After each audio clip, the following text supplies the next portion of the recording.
Hello po mga ka-farmlat, and pang-update po ito sa buyer natin. Yan mga ka-farmlat, ito na po yung update natin sa vlog 195.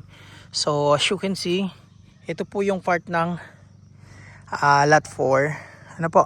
So mula po yan dyan papaganon, ito papaganon. Tapos yung 3 naman nandito.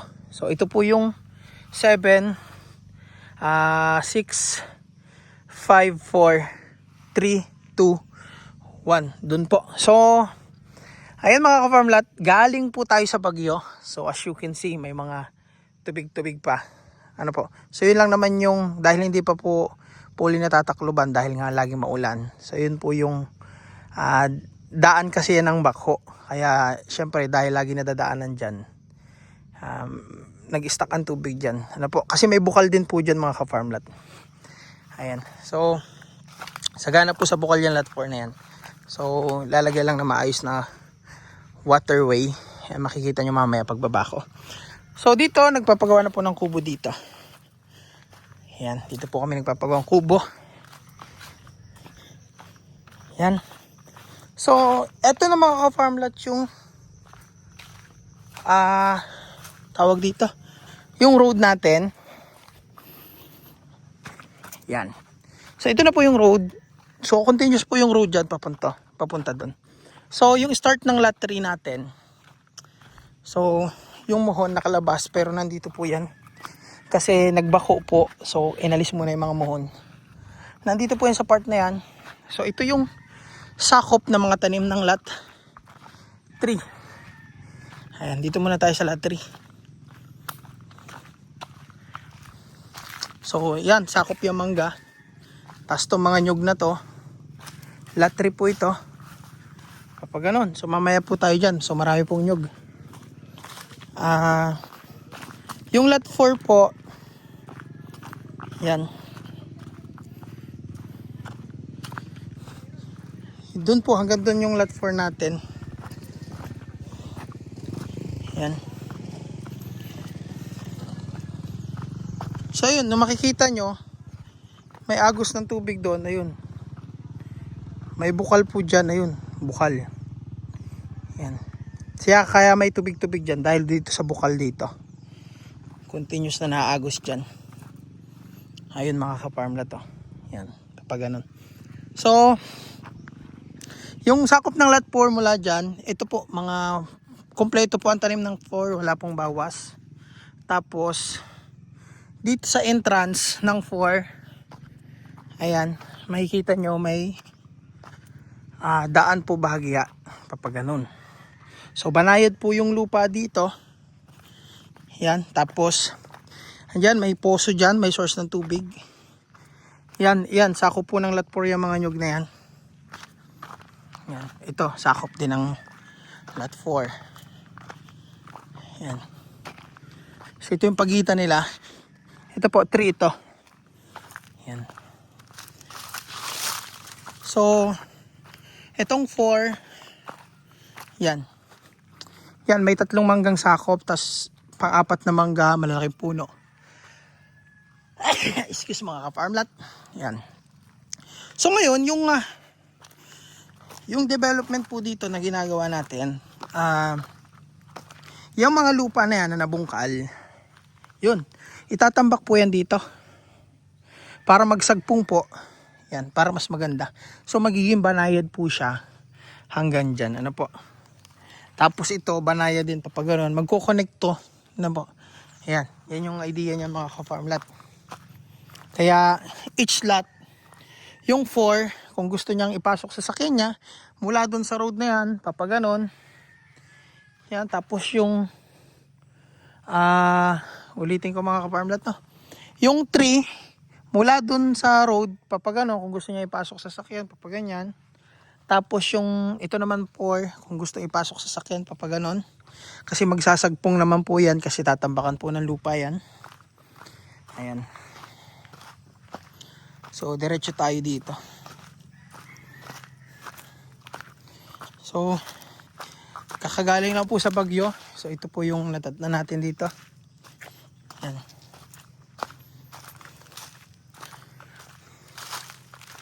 So yan pong kabila na yan, lot 2 po yan. Ito lot 3. Yan.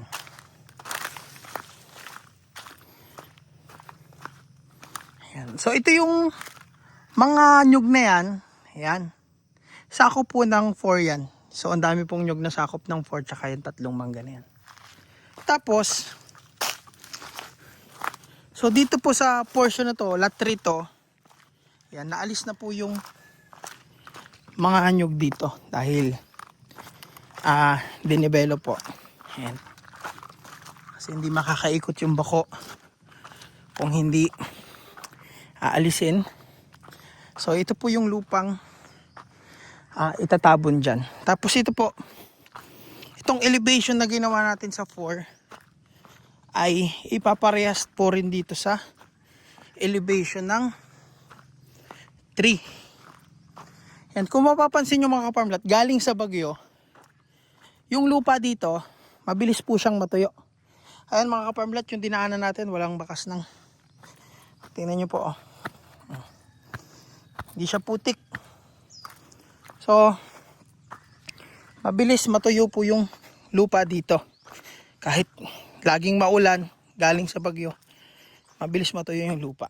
So, yun po yung nagustuhan ko dito sa property na to. So, dito sa lot 4, yan, itong mga nakuha naming matitigas na part ng lupa, ito yung inibabaw namin dito. So, ito po yung portion ng lot 4 natin. So, ito yung 3. Yan. So, yan, 4 po ito. May nara. Yan. So, yan. So, hanggang dyan po ang lot 4. Sakop po itong mga nyug na to. Yung mga nyug na yan. Hanggang yung mga manggahan, tsaka yung mga nyug na yan. So, itong 4, gaganda yung view nito kasi ito pong kubo, aalisin na yan. So, kung ano yung elevation nito, ipapantay po dyan sa 3. So, pag inalis po yan, ano po, so yung view ng dagat dyan, lalong magiging maganda. So, both lot 3 and lot 4, magiging maganda yung view, tas maalis din yung mga puno sa gilid na yan na naghaharang po sa view. Aalisin po yan, kaya lalong magiging maganda si lot 4. Kasi magiging yung lubog doon, ito matatambak doon, tas yung ibang part ng lupa dito. Ayan. So, tama lang po kasi nakakaharang sa view yung kubo. So, dapat ang kubo medyo urong-urong po. Medyo nandito banda sa, halimbawa, nandito part. Ano po, tapos nandun yung view. So, para maganda. So, marami kang pwedeng gawin dyan sa harap. So yun mga kaparmlat, kung mapapansin nyo, eto na yung view dito. So kung wala yung kubo, tapos magkasing level si 4 tsaka si 3, tapos wala na tong nakaharang na yan, so lalong mas maganda yung view natin dito. At napaganda po natin yung lot 4, and kahit po nandun tayo sa dulo, tanaw natin agad yung dagat. Ano po, kasi maalis po itong elevation na to. So, mas magiging panalo po yung property. Although may mga maalis, kaya lang kaysa po bumili pa ng lupa kung saan nagagastos ng mas malaki at masisira pa yung daan, kakadala ng mga materyales na panambak. So, naging desisyon po, i-cut and field na lang ito at mas pagandahin. So, buhanginan po yan. So, normal po, may mga bunot-bunot, may kawayan kasi galing po tayo sa bagyo.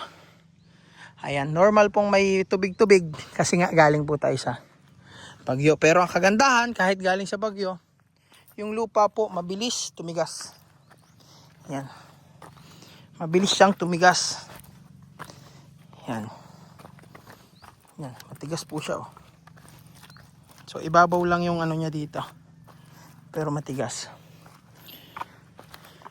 So, ayan mga ka-farmlat. So, ito yung bako. Tigil muna kasi nga nagbibinagyo. Ayan. So, ito yung lating lot 2. Ako, lagi pong maulan dito. Sa isang linggo, dalawang beses o lang halos na araw. Or sa maghapon, mainit sa umaga, sa tanghali, pahapon na ulan. So, expected po natin kasi start ng third week ng October hanggang ngayon. So, ganun po talaga ang panahon. Pero ngayon po, mainit siya. Ayan. So, yun po yung lot 1 natin. So, ayan. So, ito naman yung view pabalik. Papunta sa kalsada. Ayan. Ayan. So, ito may sakop na mangga. Pero parang sakop na siya ng lot 2, itong dalawang mangga na to.